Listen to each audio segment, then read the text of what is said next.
I have a couple of items for all of you at the top. First, let me say it's great to be back with all of you, although as a longtime hater of heels, I do miss my slippers, which I'm sure some of the women in this room can agree with.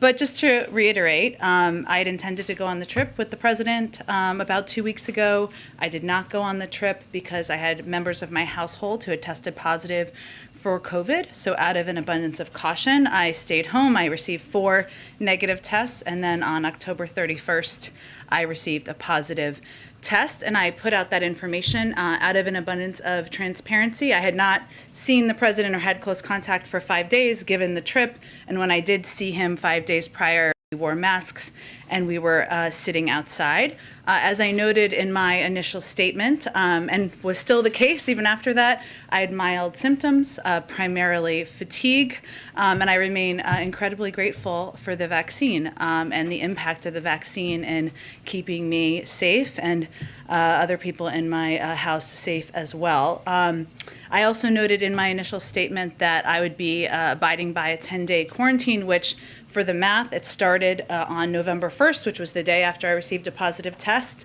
It ended on Wednesday, November 10th, and then yesterday, per White House protocols, I had a negative test, and hence I am here back with all of you today. So I just wanted to outline that at the top. I have a couple of other things. Thank you. We've obviously had a very busy week as it relates to fighting COVID. Our vaccination program for kids ages 5 to 11 hit full strength this week. Vaccines for kids are now available at 20,000 trusted and convenient locations. Our rollout is helping parents turn months of anxiety into action.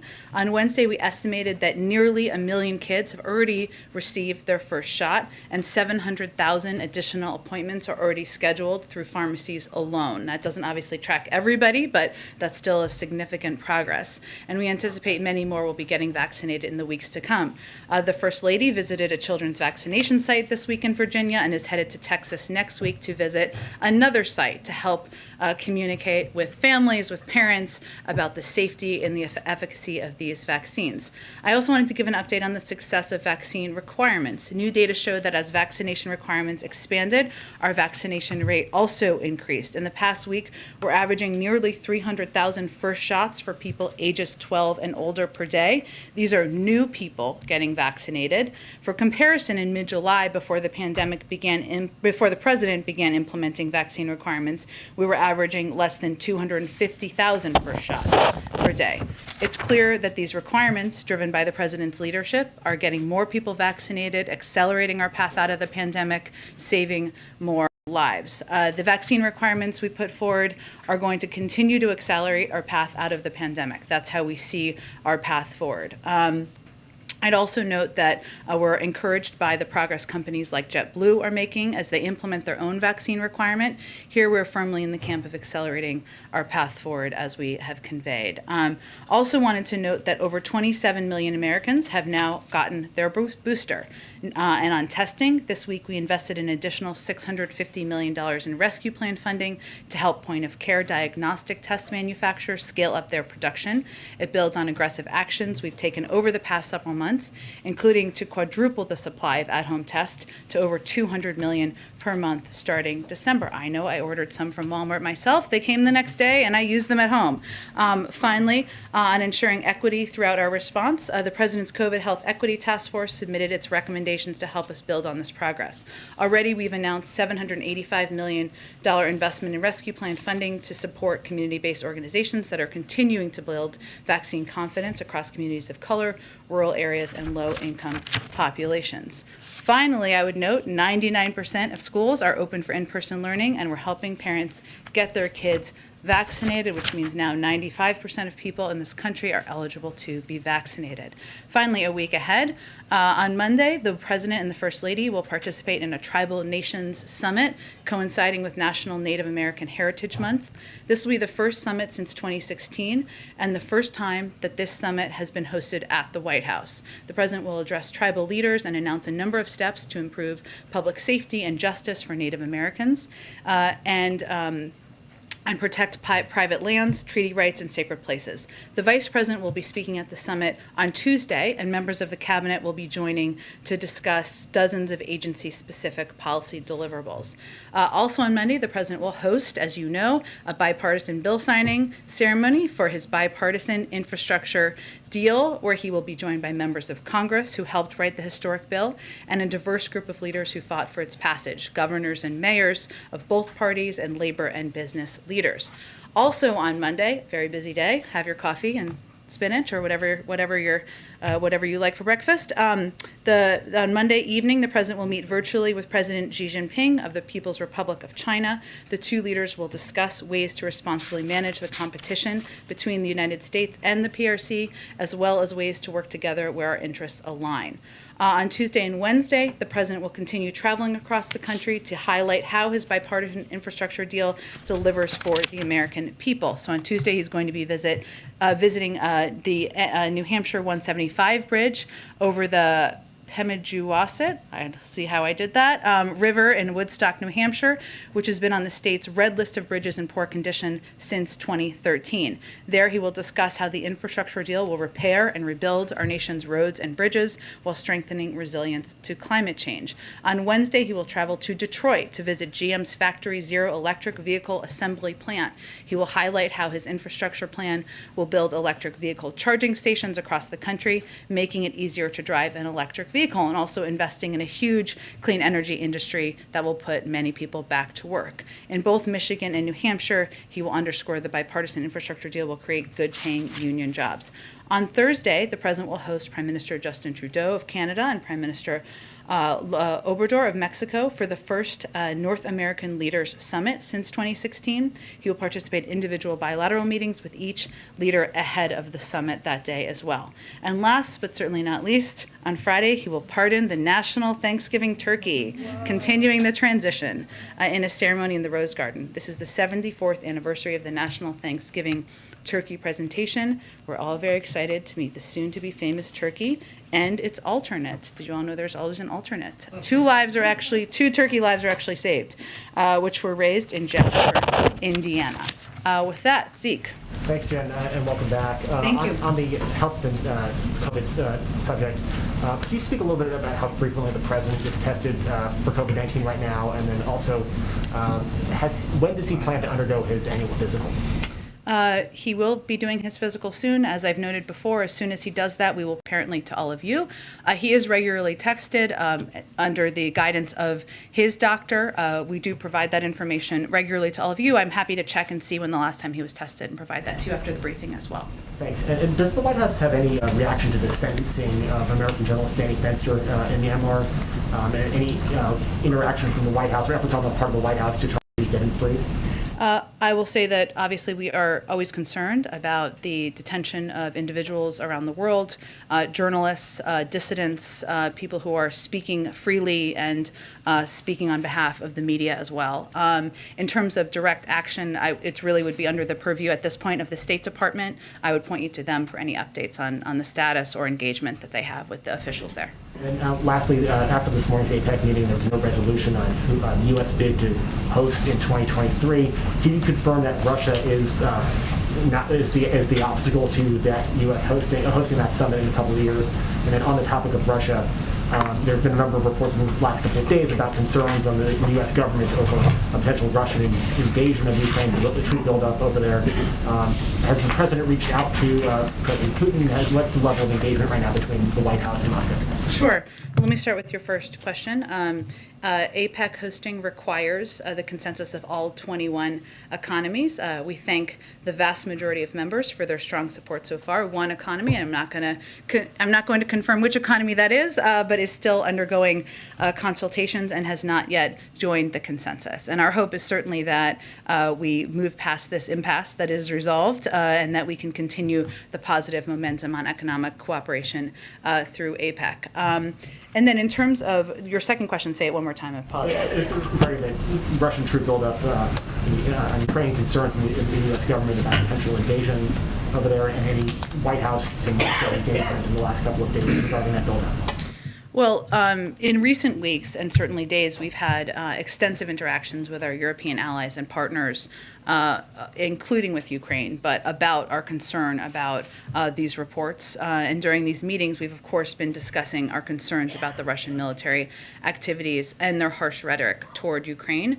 We've also held discussions with Russian officials about Ukraine and U.S.-Russian relations generally, as we've made clear in the past, and we've made clear directly to them as well. Escalatory or aggressive actions by Russia would be of great concern to the United States. We call for an immediate restoration of the July 2020 ceasefire, and we stand with our partner Ukraine and condemn Russian aggression against Ukraine in all forms. And obviously our European conversations are about shared concern about the reports of this buildup and rhetoric.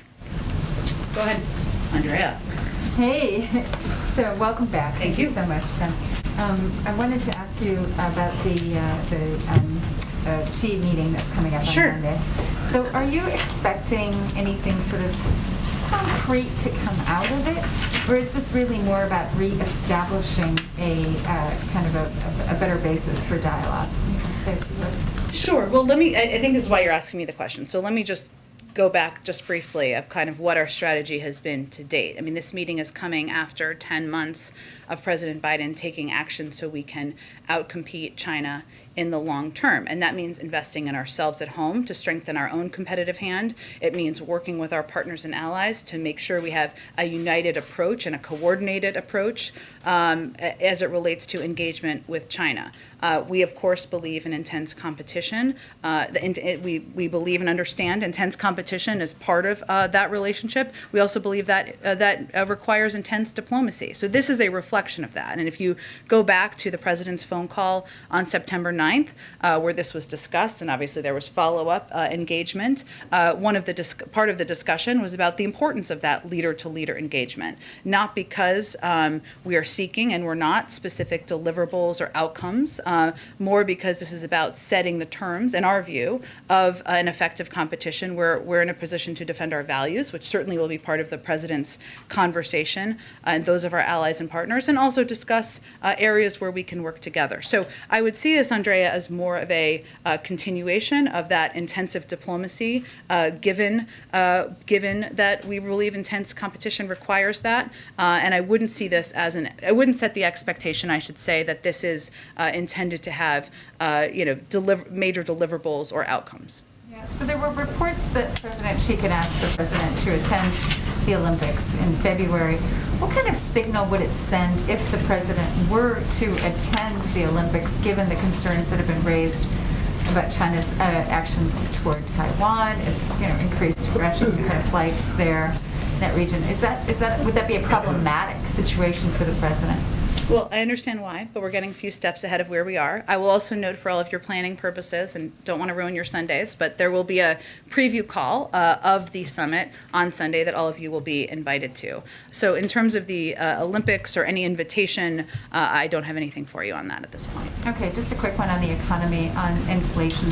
So 1 in 4 Americans, according to a new survey, have experienced some kind of loss of income as a result of higher prices.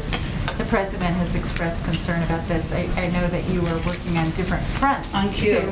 to address this, but I mean, how urgent is it, and how, is there any sort of specific concern that this is going to affect not just political outcomes, but just the overall economy?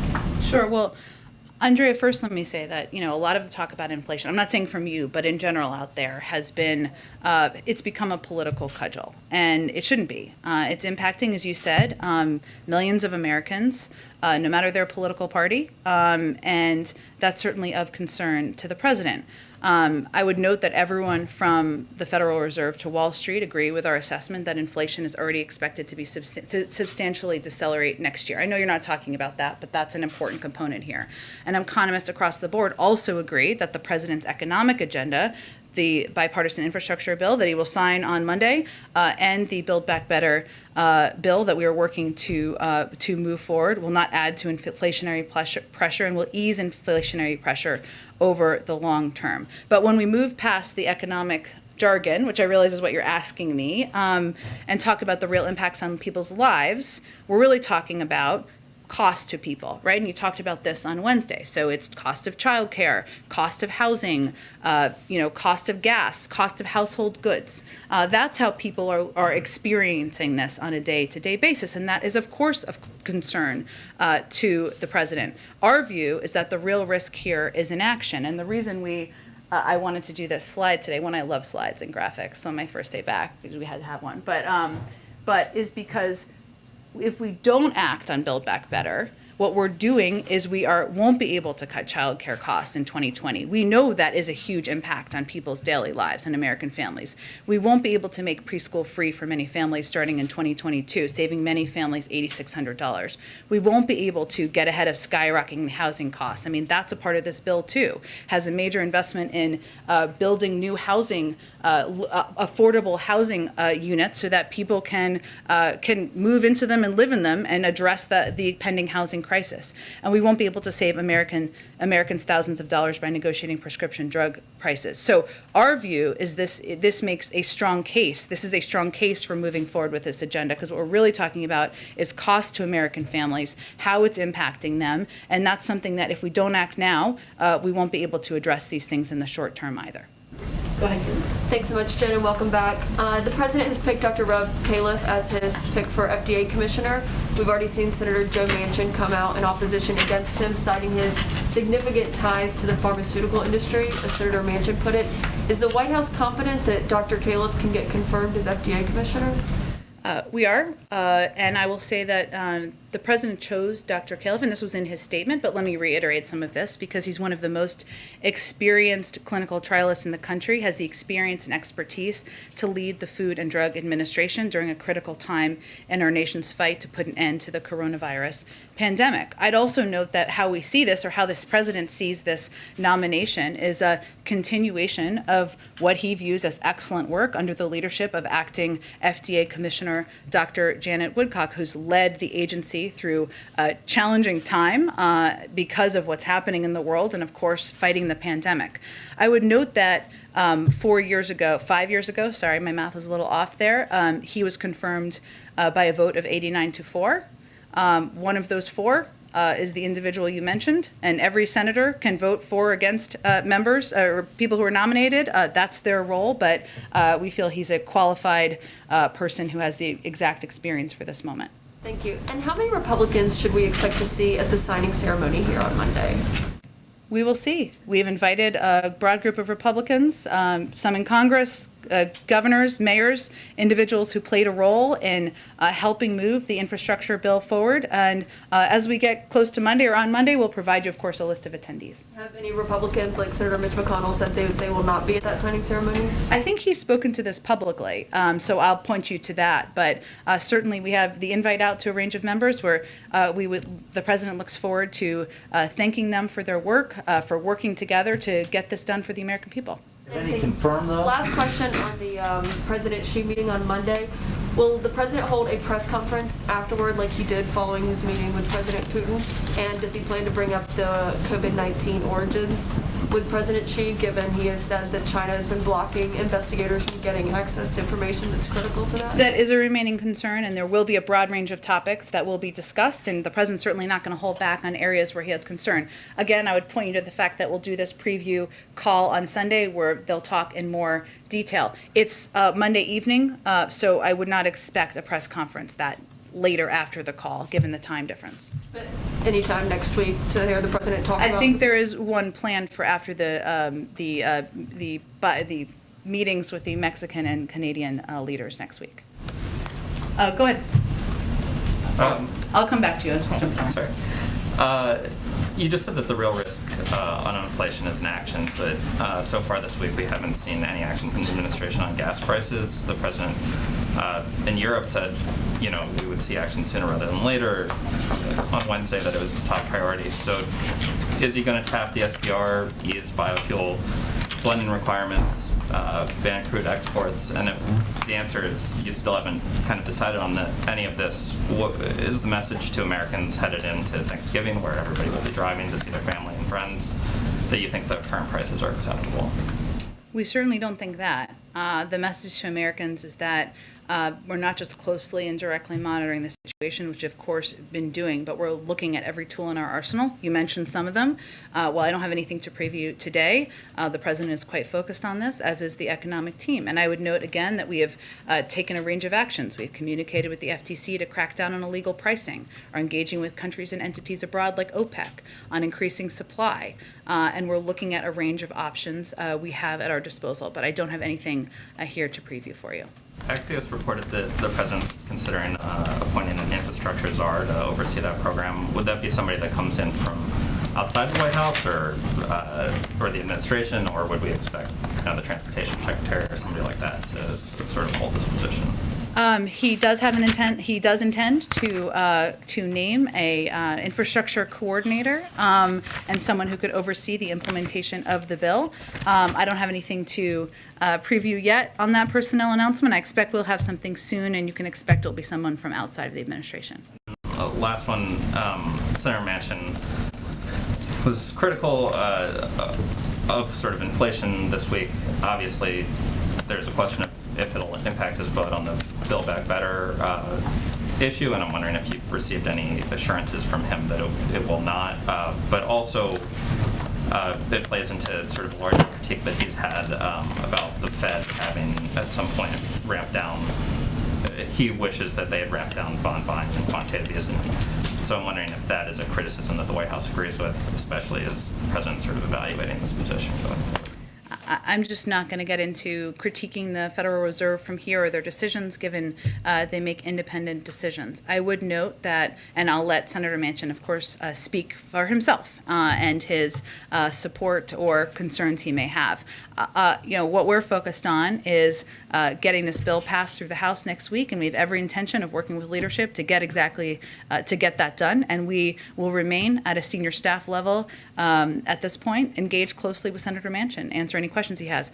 I will note that the vast majority of outside economists agree that this is not a bill that will add to inflationary pressure. And in fact, over the longer term, it will ease inflationary pressure. And I would note just a couple of people who at times haven't always been positive about our proposals. Former Treasury Secretary Larry Summers said about Build Back Better, I don't think that's an inflation problem. He said if he was in Congress, he would vote for it. Moody's Analytics chief economist Mark Zandi, I don't think the Build Back Better agenda will be inflationary. I think it's designed to lift long-term economic growth by improving productivity. That's public infrastructure, roads, bridges, broadband. That will make us more productive. That should ease inflation. As we know, increased economic productivity and growth eases inflationary pressure. And of course, our favorite, the 17 winners of the Nobel Prize in Economics, who wrote that because this agenda invests in long-term economic capacity and will enhance the ability of more Americans to participate, it will ease longer-term inflationary pressure. I would also note, and then I will keep cooking around here, but that one of the reasons they don't have concerns, as they've said in many of these interviews that I was just pulling out components of, is because it's fully paid for. And the reason it's fully paid for is because we're asking corporations, the wealthiest Americans, to pay more in taxes. That is something. You don't need to be kind of a sleuth here to understand why some Republicans are speaking out against this package. Is it because they're opposed to lowering childcare costs? Is it because they're opposed to making sure that preschool is available for families? Is it because they're opposed to lowering healthcare costs? No, it's because they don't want to raise taxes on corporations. We all know that. Hope people ask them those questions. Go ahead. Jen, can I ask you about COVID very quickly? And Sure. Welcome back, by the way. Thank you. The Colorado governor just signed an executive order making everyone 18 and older eligible for a booster shot, which defies guidance from the FDA and from the CDC, which says that the booster shot should only go to those who are at higher risk or seniors. What does the White House make of that decision and move? Well, we here in the federal government are guided by science and our country's public health officials who are constantly reviewing the data and to make their own independent evidence-based decisions. As you noted, isn't currently the guidance that's being projected by our health and medical experts because they are looking at and understanding the data. So we would certainly continue to advise leaders across the country to abide by public health guidelines coming from the federal government. If I can quickly, just to detail your own experience, do you have any lingering symptoms? Have you had anything that stuck with you? I do not, fortunately. And as I noted earlier, I experienced a little bit of late fatigue in the first couple of days, but none that prevented me from participating in meetings here, engaging with the president and the team on the road, and certainly probably calling members of my team so many times they were tired of hearing from me. As it relates to the White House, has the White House determined whether it is safe to hold holiday parties, and will the White House do so this year? It's going to look a little bit different, Peter, and I don't have anything to outline for you at this point in time, but certainly we expect to celebrate the holiday season, and we'll have more details, I expect, in the coming weeks on that for So you. for clarity, when you say it's going to look different, that means there will be holiday parties and they will look different, but you're not going to detail how they'll look different. We'll have more to convey to all of you about what it will look like, and I just don't have those details at this point in Let me time. ask one last question, if I can quickly. Across this country, we've seen this new phenomenon lately, chanted at sporting events and on signs. The phrase is "Let's go Brandon," a sort of code for a profane slogan attacking President Biden. What does the president make of that?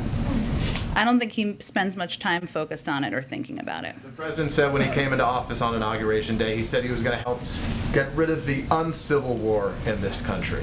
So I guess through that lens right now, does the president think there are things that he can do differently, or how does he react to the stuff he sees out there when it is one of his primary promises or desires to help bring Americans together? Well, it takes two to move towards a more civil engagement and discourse in this country, and the president's going to continue to operate, as you said, from the promise he made early on, which is that he wants to govern for all Americans. He's going to deliver for all Americans, as is evidenced by the infrastructure bill that he's going to sign on Monday. That's going to help expand broadband to everyone, no matter your political party, no matter whether you voted for him or not. That's going to replace lead pipes, make sure kids have clean drinking water, whether you're a Democrat or Republican or not political at all. That's how he's going to govern, and certainly we're hopeful we'll have partners to move toward more civil discourse with in the future. Thank you. Thanks, Jen. Welcome back. Thank you.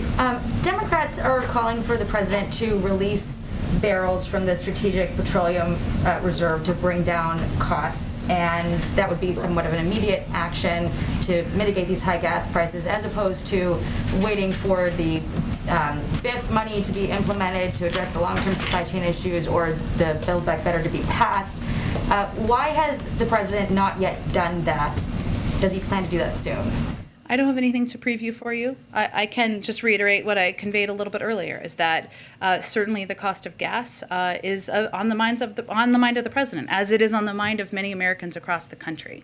And there are several steps we've taken, including pushing the FTC or asking the FTC to look into price gouging. Something we've seen and we have concerns has been an issue over the past few months as the availability and supply of oil has gone up and prices have not come down, pushing OPEC to release more supply to meet the demand. And certainly there are a range of other domestic options, but I just don't have anything to preview at this point in time. Response to this report from the Tax Policy Center that under the Build Back Better plan, most millionaires would get a tax cut.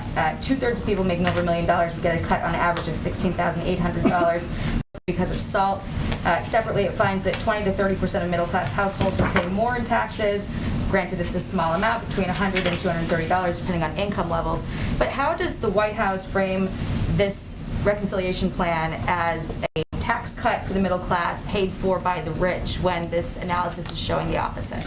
It actually doesn't. Just to give a little bit more context of what the report showed, it also showed that the average family with children making $75,000 to $100,000 per year will get an income tax cut of about $2,230. It also showed the average. It showed the average taxpayer with income above $1 million per year will see their income taxes go up by $65,000. 75% of the tax cuts go to families making less than $200,000 per year, with 54 million families making less than $200,000 a year getting a tax cut. What we also don't buy into, which is part of your second part of this, is that any tax that dares touch big corporations, many of whom are making record profits and not paying any taxes at all, is somehow a tax on the middle class. Most economists agree with us. Build Back Better will clearly lower taxes, lower costs, raise wages, and economic growth, increase economic growth for the middle class. The strategy, and just look at the 2017 tax cuts. That was argued at the time that giving tax cuts to big corporations would trickle down to lower income people. It didn't. None of that happened. So we're just not buying into that notion. But doesn't that not take effect, that cut that you're referencing, until 2023? So I guess what I'm getting at is next year, 2022, expectation is that middle-class families will be paying, granted, a little bit more, but still a little bit more if this passes. And then also, they're still dealing with issues like gas prices being high. You guys have talked about the actions you're going to take or are looking at, but these are long-term solutions mostly that you're talking about. So what will be done in the immediate future to address the next year? Actually, many of them are short-term. But what is true and is not often out there is that a lot of these pandemic relief programs are ending, right? Are ending. So if you look at the spending, I don't really have a graph right now, I'm kind of making a fake one, but if you look at the spending from pandemic relief, that is going to go down because a lot of those programs are ending. So when people are out there, this isn't your question, but it just made me think of it. When people are out there criticizing the influx of money into the economy, that's actually misleading and inaccurate. What we're really talking about here is we're ending those programs. The president supports that. There are programs, to your point, like the child tax credit, that if we don't extend the child tax credit, 40 million Americans will no longer get the benefit of the child tax credit. That's an immediate benefit that would be happening next year. I mentioned before, investing in housing and building lower income or available housing that allows for options for lower income and middle income families. That is something that will have an impact. Cutting childcare costs in half. That's something that will happen next year. Those are all ways that we're working. We are trying to and focused on lowering costs for Americans. That would be a part of this bill. I want to ask you about real quick about Ukraine. I know you discussed earlier the Russian troops amassing on the Ukrainian border. Field hospitals, as we all know, started being set up in April, indicating that there might be some action there. Blinken's comments about concern about Russia rehashing the 2014 invasion, and then Jake Sullivan underscoring the commitment to Ukrainian sovereignty and territorial integrity. But it doesn't seem there's been any indication of more support on the way from the U.S. right now. To the Ukrainians? And then, so why is that? And then also, why did we send the CIA director to Russia instead of the Secretary of Defense or our ambassador or Blinken to handle this kind of a diplomacy issue? Like, who is he speaking for in that trip? He's speaking for the U.S. government. I'd also note that the CIA director is also the former ambassador to Russia and the former deputy secretary of state. So he does come to it with quite a bit of experience. But the president looks at his national security team as a group of smart, engaged individuals who are representing his national interests overseas. And that's what he's doing. I will note on the Ukraine question, part of the reason I mentioned the engagement with European allies and partners is because, as you know, we operate in lockstep with our allies and partners. That's how we've approached things. We have a shared concern about reports of military buildup on the border. I don't have anything to preview at this point in time, but that is something that we are very actively engaged with, not just the Russians on and the Ukrainians, but also our European partners as well. I just want to skip around because I know we're not getting to enough people in the back, so I hear. Okay, let's go all the way. We're on the side. Time. Thank you. Thank you very much, Jen. I had a question about the meeting between Xi Jinping and President Biden on Monday. The U.S. Holocaust Museum this week came out with a report that China's actions towards the minority population of Uyghurs in the country may amount to genocide. Its use of forced slave labor and forced sterilizations and other actions. Is that something that the president is going to bring up with Xi Jinping? And is that something that the president will hold up as something that Xi Jinping needs to take action on to reverse before the U.S. Gets closer in its relationship with China? Well, I would say that one of the purposes of this leader-to-leader engagement is to also discuss areas where you have strong concern and disagreement. And, you know, it's not just the president's words, though. We've also acted. We are engaged, first of all, with members of Congress and on technical advising, providing technical assistance on legislation that's currently working its way through Congress.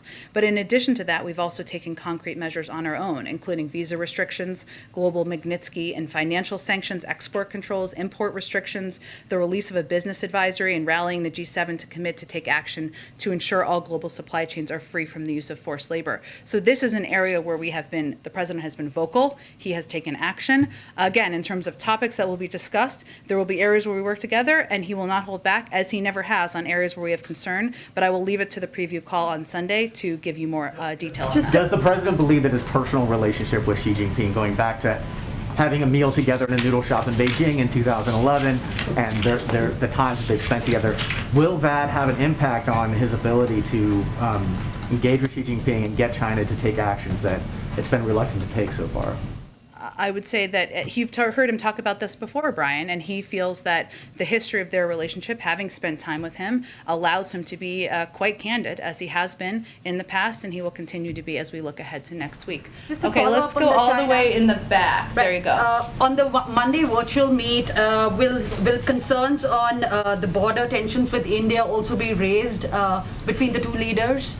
Again, I know there's a lot of interest in this meeting. I certainly understand it. We're going to be previewing it later this weekend. There'll be a range of topics discussed, some where we have concern, some where we have areas where we can work together, some certainly security related, economic. There'll be a range of topics, but I'll leave it to the Sunday preview call. Go ahead.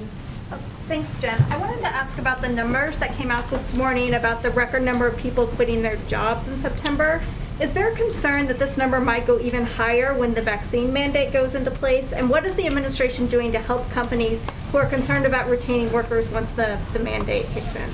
You're talking about because of the vaccine mandate being implemented, and is it specific companies? I just haven't seen this data, so give me a little bit more information. So there's some companies that are concerned once the vaccine mandate goes into place that they may have trouble retaining workers, especially hourly workers who may not want to get the vaccine. Are you afraid that these numbers of people quitting their jobs will go up, and what is the administration doing to help companies who are worried about this? Well, first I'll say that hasn't actually been what we've seen at the vast majority of companies who have implemented vaccine mandates. And as you know, the deadline hasn't come up for where it would be required. It's coming up in the coming months. But many companies, the airlines, of course, hospital systems, have implemented vaccine requirements. The vast majority of people have participated in them and abided by those requirements. And now they have a healthier, safer, more predictable workforce. So we haven't actually seen that to date. So I don't know that we would have that to predict in the future. Also, companies that are worried about losing their workers are probably waiting to implement a vaccine mandate, right? So I would see if companies convey that, we can speak to that. But obviously, we're working to implement the OSHA requirements, the regulations that were put out just last week. And our view is that, and the view of a lot of outside economists and experts too, is that this will require more certainty for companies and that they will know their workplace is safe, that people will feel safe going to their workplace, which has been an issue throughout the pandemic, and that they will also know that workers are less likely to get sick from COVID, which has been in a range of industries, an enormous issue and created a great deal of unpredictability across the board. Go ahead.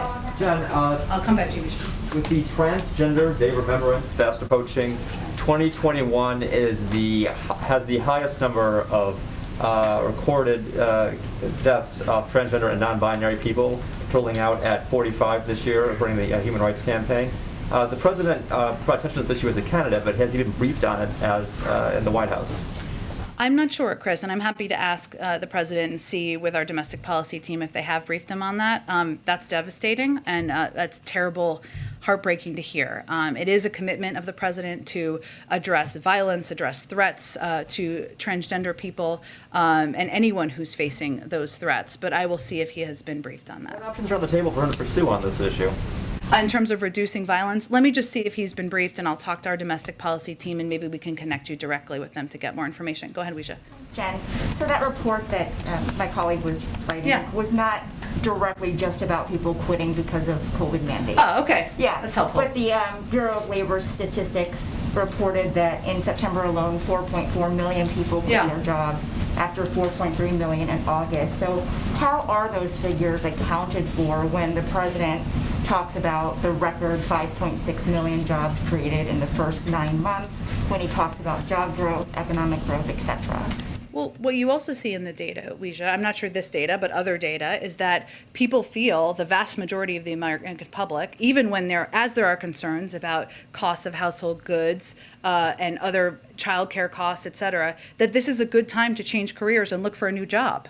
So we're also seeing that, and I think that's likely reflected in that data as well. And we've seen that happen psychologically during the pandemic, and also because people may have taken the moment to decide what they wanted to do with their lives. So in terms of, we have still created that number of jobs. There are people who are changing jobs. I can check with I'm not sure what your question is, though. Are you asking how many of the new jobs created are people changing jobs, or? I'm You know, in 2 months alone, some 9 million people quit their jobs. And I don't know that they're all going to new jobs. So is there any concern about this trend of the Great Resignation? Is there anything you can do to reverse it? Well, we know we've seen labor shortages in some industries. In some industries, that's because they need to have a more competitive package to offer to workers. It's a workers' market right now. We know that. People are looking for more dependable benefits. They're looking for wages that are higher. And that's something that is incumbent on a lot of industries to meet the moment on. But I can certainly dig more into this data and see if there's more to provide. And then just a quick question on the infrastructure bill, because in Baltimore, the president talked about how it will ease congestion at ports. But those projects are going to take time. So when do you think that funding will actually have a direct impact on the bottlenecks we're seeing now? And in the meantime, is there anything more the administration can do ahead of the holiday season?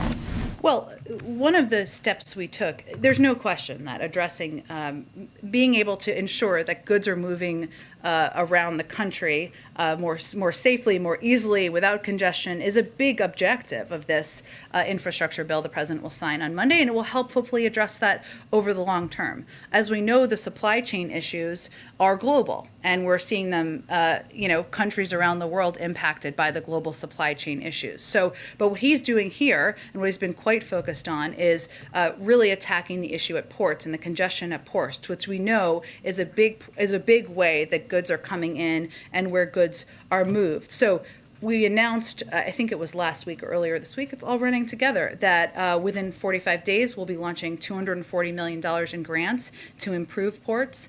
And in the weeks and months that follow, billions of dollars of additional money will be flowing to improve our critical port infrastructure. We've also seen big dramatic improvements at a number of these ports where they are quite crowded because the increase in demand and in goods that are moving has increased by about 20%. But because of the steps that have been taken in terms of moving empty containers, in terms of putting in place requirements or consequences for congestion, that has dramatically, we've already seen improvements in that. So the president announced this major ports plan. We're going to get this funding out. He's really focusing on the areas where we have the largest amount of traffic that's coming into the country, which certainly makes sense, and that's a part of what we can do more immediately. Thanks, Jen. Go ahead. Following up on Weeja's first question about workforce imbalances, you said that it's a workers' market and that some industries need to create more competitive packages, that it's a good thing, people have more choices. Is that your way of saying that the White House doesn't view this as a problem at all? I think I also said in response to Weeja's question that there are some industries where we're seeing labor shortages. There are a couple of reasons for that. But some of the people, the workers, and we've seen this statistically and on a lot of surveys, many people across the country feel this is a good time to change jobs, right? To look for a more competitive job. What I'm saying is ultimately that's a good thing. It is challenging in certain industries when they do have labor shortages. Some industries, in terms of some short-term industries that have short-term workers or seasonal workers, COVID is an issue there, and continuing to address COVID. In our view, putting in place requirements to provide more certainty, that's an issue. Another issue is childcare, something we're working to attack and go after aggressively so that we can lower the cost of childcare and make sure people have a range of options to bring more women into the workforce. So there's a range of issues. I'm not saying it's one thing. Certainly, we have concern about any industry that has a shortage of workers, but also I don't think we should undervalue the fact that many workers feel this is a time to look for a better job with greater pay and more benefits. And then following up on the questions about gas prices again, just kind of taking a step back, there's some Republicans who have taken this moment where they've seen gas prices spike to criticize sort of the administration big picture, right? Canceling Keystone Pipeline, halting leases for new drilling leases on federal land, saying that sort of the administration's policies writ large have contributed to the rise in gas prices. What's your response now to that? Our response is that one, we haven't canceled existing there are existing leases that are continuing. Just to be clear, I know you know that. Not new leases, but just to be clear, and I know that's been a criticism, so that's why I said that, not an accurate one. Look, our view is that the rise in gas prices over the long term makes an even stronger case for doubling down our investment and our focus on clean energy options so that we are not relying on the fluctuations and OPEC and their willingness to put more supply and meet the demand in the market. That's our view. We feel that, but we also feel that there are a number of actors here, including price gouging, that we have concerns and we've seen out there. We've asked the FTC to look into the need for OPEC to release more that are the larger issues here, and that's why we've been focused on those options. Let me just keep going around. Go ahead. Thanks. I think it's following up on this, and I kind of want to go at this inflation question a Sure. little bit differently. I mean, it seems like the White House is making a lot of promises on inflation, but there are some concerns that the White House or a president doesn't have a lot of power over inflation. And even when you talk about energy prices in particular, like gasoline, you're talking about the FTC doing investigations. That's a common tactic. It usually doesn't turn up very much. Tapping the SPR, that's a short-term thing. It's not a long-term thing. So I guess my question is, for the White House, you're making these promises. How do you deliver, especially on things on like gasoline, food prices? Yes, you can deal with child care costs, but these kind of bread and butter issues, how do you actually deliver on that? Well, some of the biggest costs, the reason I touched on those is some of the biggest costs for households and Americans, and the way they feel inflation is not typically looking at a graph, right? They're looking at the costs and how things are impacting them, are things like housing and childcare and healthcare. Gasoline is a very Correct, big but those are big costs on people's households, and that's why I addressed and raised those issues. I'd also note that every outside economist, a vast majority, I guess I should say, predicts that inflation will come down next year. That is what outside experts are predicting. So what we're really talking about is how we cut costs in the short term. I've outlined a number of ways we would cut costs. I would note that we don't have partnership from most Republicans on that. We hear a lot of screaming about inflation. We don't hear a lot of solution agreement or willingness to participate in a solution, and that's really, or discussion of a solution, and that's really what we're looking for at this point in time. So I noted that the way that we can, and how outside economists are projecting we can address inflationary issues, is by continuing to push this agenda forward, past the agenda, because it will help spur economic growth, it will help spur productivity, and also because it's fully paid for. And that's why outside economists, Larry Summers, Moody's, Mark Zandi, don't think it will have a negative inflationary impact. On a separate issue, on November 16th, there are about 200 acting positions in the federal government that will kind of lose their authority under the Federal Vacancies Act. What is the White House planning to do about that? Are there plans in place about those acting positions, acting roles? We'd certainly love to get more people confirmed, as you know. I will check and see if there's anything we can outline further for you. Just a quick follow-up on Dr. Califf. Obviously, when Senator Manchin released a statement yesterday, he talked about his ties to the pharmaceutical industry and then subsequently the industry's role in the opioid epidemic. So I'm wondering if the White House is concerned that this could be a tough vote for Democrats who come from states where the opioid epidemic is severe, such as New Hampshire and Nevada. Well, I would say that, one, the president has been very clear on his view on the role of the pharmaceutical industry in the opioid epidemic. He has also been an advocate for lowering the cost of prescription drugs by allowing Medicare to negotiate prescription drug costs, something we know the pharmaceutical industry does not support. So I think the president is hardly in the pocket of the pharmaceutical industry. I think they would agree with that component. That is true of the vast majority of Democrats out there as well.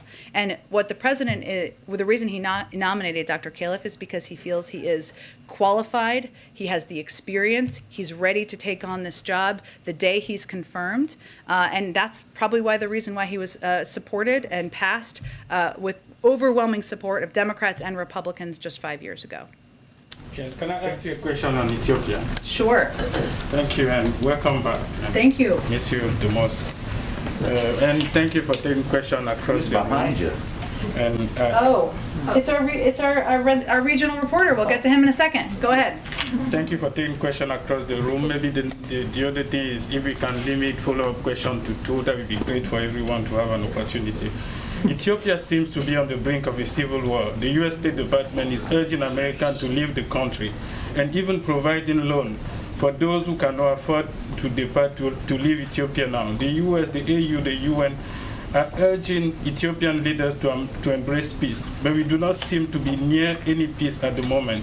What is there anything else the White House can do to avoid another Afghanistan-like exit? Well, I would first say, and you may or may not have seen this, but this morning the Treasury and State Departments announced the designation of 6 targets associated with the Eritrean government in response to the growing humanitarian and human rights crisis and expanding military conflict in Ethiopia, pursuant to the President's executive order in September. And I know you've been asking when we would take some action pursuant to that executive order, and so we took some action this morning. I would also note that we are briefly delaying plans to roll out sanctions targeting elements aligned with the TPLF and Ethiopian military to allow time and space to see if these AU-led talks can make progress. If they do not seize the opportunity and the parties continue escalating the war, we will move forward with these sanctions, but we are currently leaving space for these talks to continue. Just one follow-up, and then I got to go to him, and then there's a cabinet meeting. Go ahead. On this president's birthday on Saturday, is there anything that we'll be doing? He's 79 years old. How does he keep fit? Does he exercise? We see him cycling. Does he do anything else? He certainly does enjoy a good ride on his bike and does keep fit, eats healthy, except for the occasional ice cream. Who among us doesn't love ice cream? And again, as someone asked earlier, the president will be receiving a physical at some point soon, and we will release those details to you. Yes, and we will release those details to you as soon as that happens. All right. Hello, thank you for joining us. We have here Rick Barrett from the Milwaukee Journal Sentinel. Oh, I don't know if we can hear you very well. Maybe we can fix some audio issues. Let's see if we can fix the audio issues, because I just have to go in a minute. Let's try again. Can we want to try talking again? We can see if we can hear you. Oh no! Well, Jeff, can I ask you? All right, he's going to come back next Friday. Okay, last one. Thank you, Jen. I wanted to ask you a quick follow-up. You mentioned a second ago that the White House was offering technical assistance to members of Congress when it comes to human rights legislation. What provisions were you talking about specifically? Well, I was answering a question. I don't remember who asked it. It was Brian, right? Who asked about our concern about human rights abuses in Xinjiang, something we have taken a lot of steps on. As you know, and I think you've asked about, there is legislation. It's pretty common for the White House to work with Congress on either technical assistance or other assistance. We want to make sure any bill is implementable. A provision that would have banned science funding for entities that were implicated in the Uyghur genocide was stripped out of the reconciliation package last week. Is that something that the president was disappointed to see? I don't have any other reaction. Obviously, we're working closely with Congress. We share the concern about the human rights abuses. We are going to continue to take action as the president's record shows. Okay, thanks, everyone. The vaccine, do you have anything to say to celebrities who have promoted, like Aaron Rodgers, who've promoted dubious alternatives to vaccines? You know how we feel about misinformation. We're against it. Thanks, everyone.